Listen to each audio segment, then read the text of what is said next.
반갑습니다. 오늘은 시편 116편 말씀을 함께 나눌게요.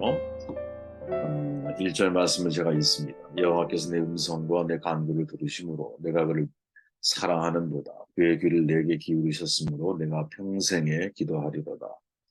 평생 기도하며 살라라는 제목으로 말씀을 나눕니다. 감사시로 분류되는 시편이죠. 113편부터 118편까지의 6편의 시가 제1할례 시편이라고 불리는데 그중에 네 번째 시편이 오늘 시편입니다. 내용을 읽어보니까 생명의 위기를 느낄 정도로 극심한 위기에 처했던 시인인 것 같고 거기에서 벗어난 이후에 지은 감사 찬양 시이자 동시에 서원시다 이렇게 이해할 수 있습니다.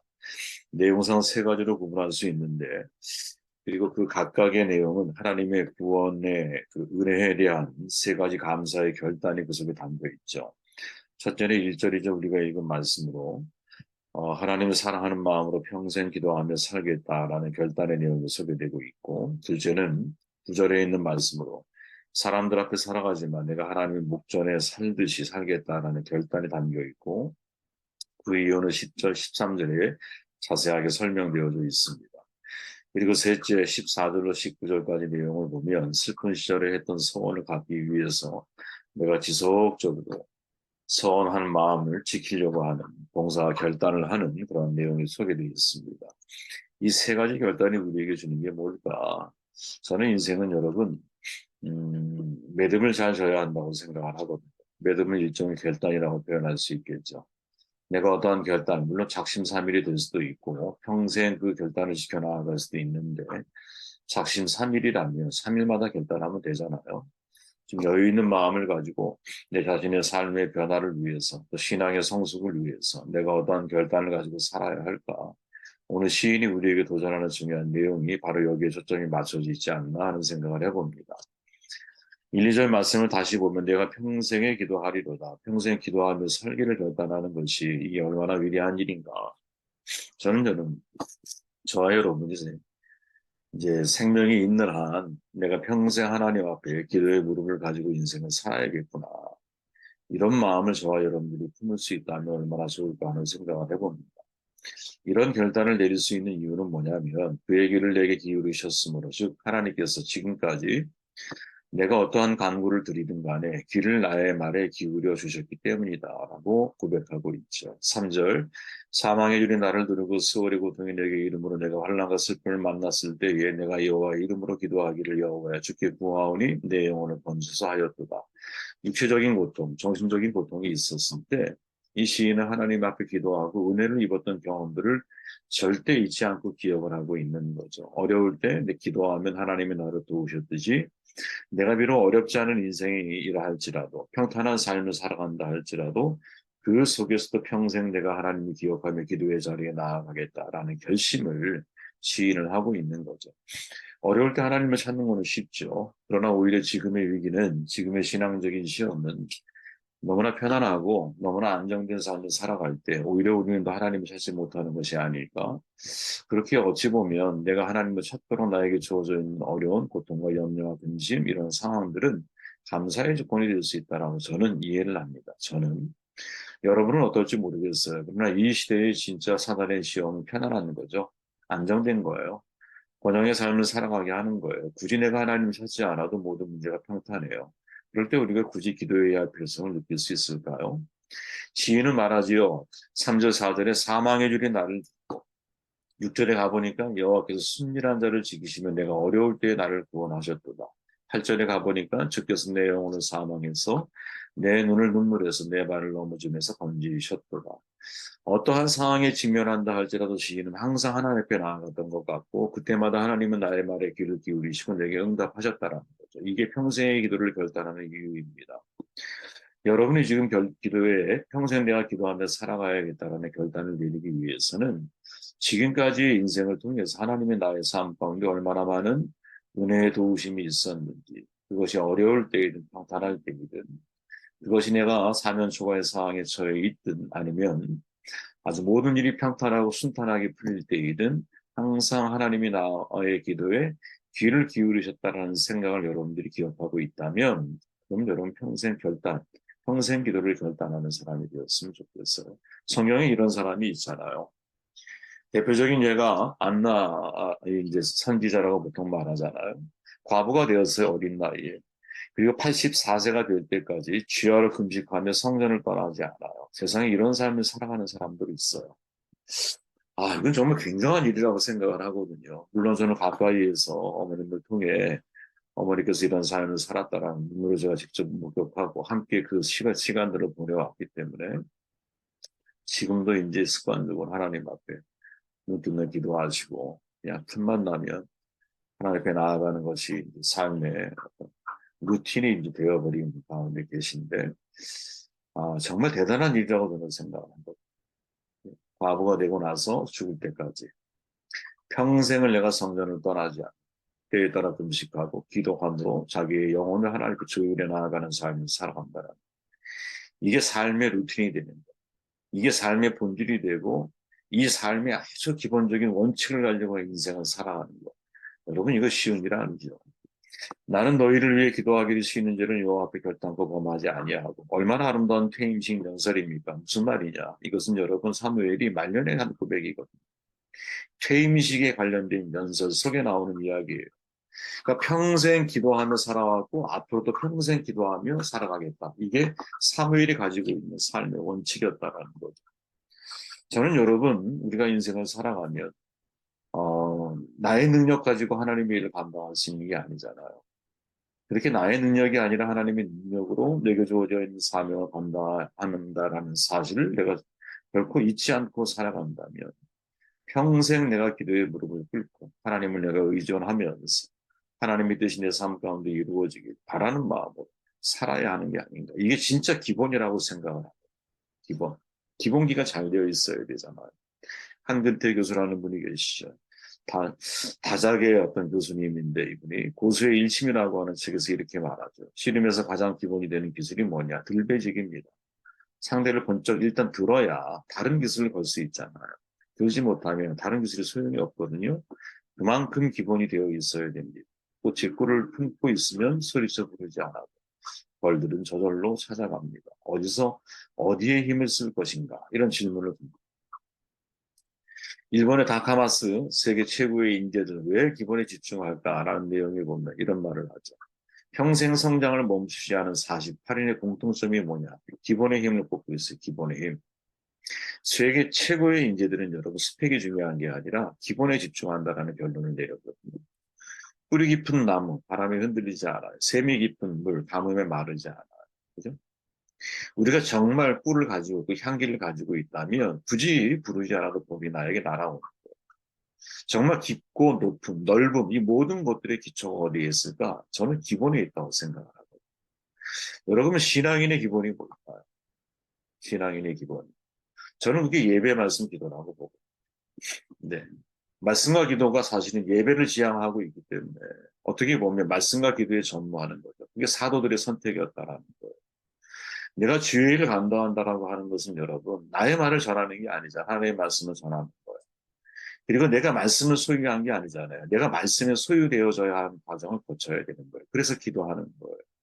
그리고 말씀으로 기도하는 거예요. 나의 기도가 아니라. 그러면 그 말씀이 나를 소유해가는 삶을 살아가기 시작을 하는 거죠.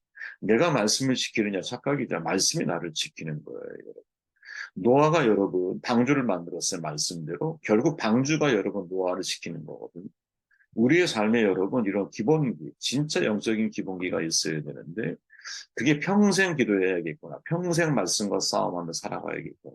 사도들이 선택한 말씀과 기도가 예배지향적인 삶에 대한 가장 핵심적인 가치잖아요.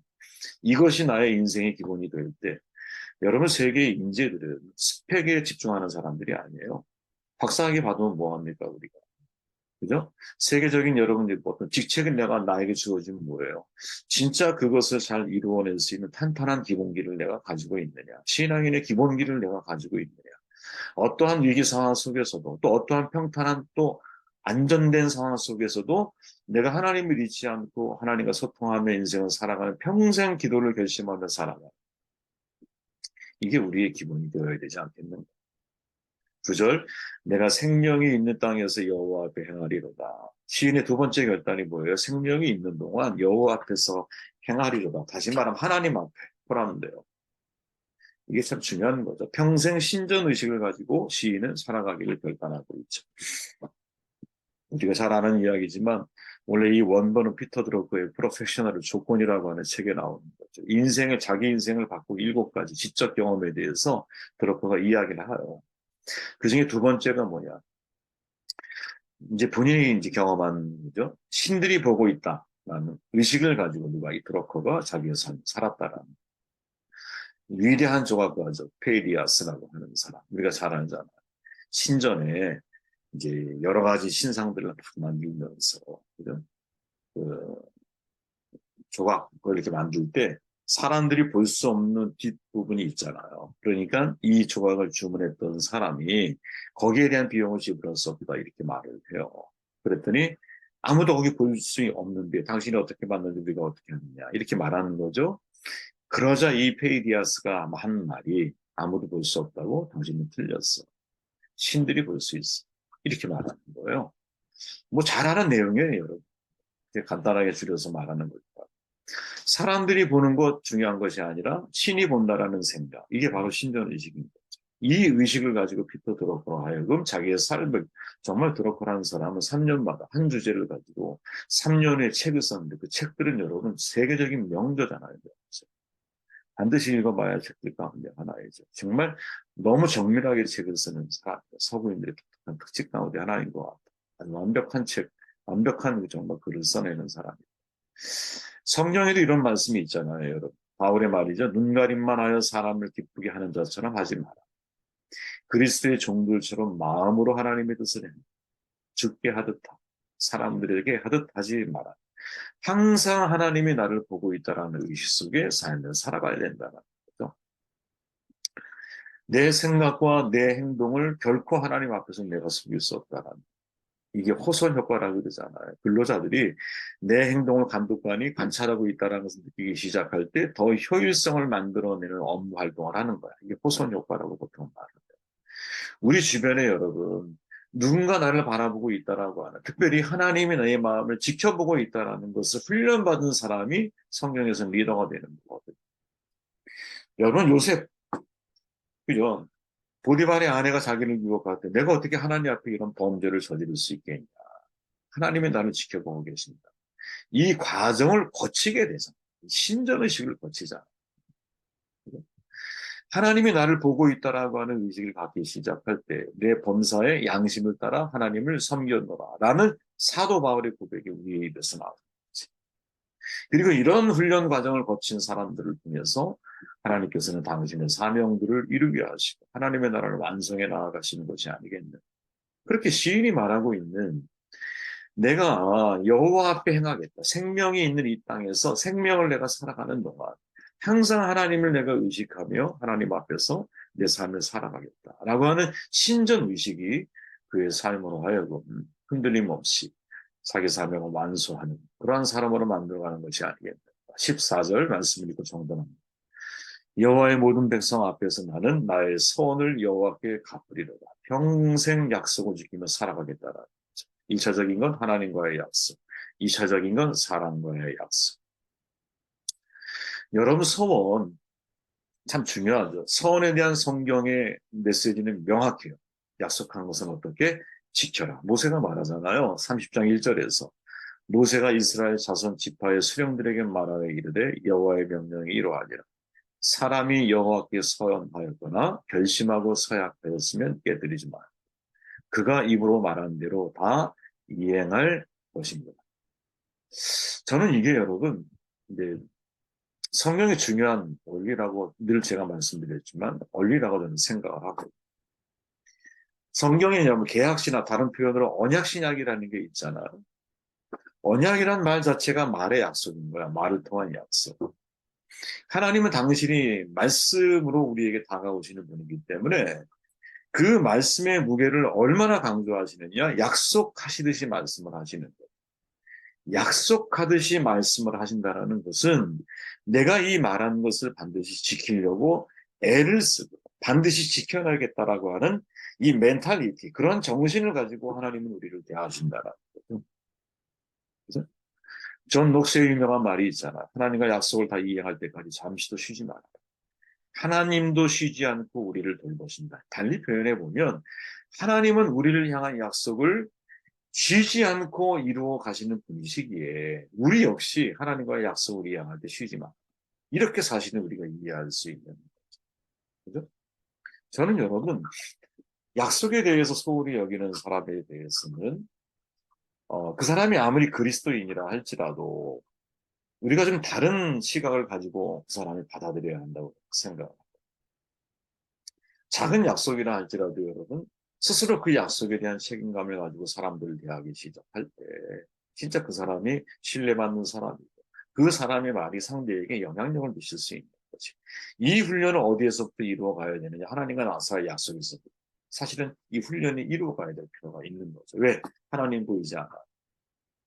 보이지 않는 하나님과의 나의 약속, 내 스스로 나에게 약속을 지키려고 하는 자기에게 명령할 수 없는 사람은 사실은 하나님과 약속에 대해서 신실하게 지켜나가기가 어렵. 여러분 긴 말씀이었는데 오히려 빨리 끝났네요, 그죠? 저는 시인이 오늘 우리에게 전하는 중요한 메시지가 시인이 여러분 위기 상황을 극복하고 나더니 평생 내가 하나님 앞에 이런 결심을 가지고 살아야겠구나라고 고백하는 내용들이 담겨 있어요. 평생 기도하며 살 결심을 한번 해보십시오. 평생 내가 하나님 앞에서 인생을 살아야겠구나. 신정의식 속에 살아가겠다라는 약속을 한번 해보십시오. 평생 내가 약속을 서원한 것을 지켜야겠다. 특별히 하나님 앞에서만서 또 사람들과의 사이에서 약속을 지키는 것이 사실은 신앙인이 삶을 통해 하나님의 영광을 드러내는 사람들에게 중요한 첫 번째 출발이 아니겠는가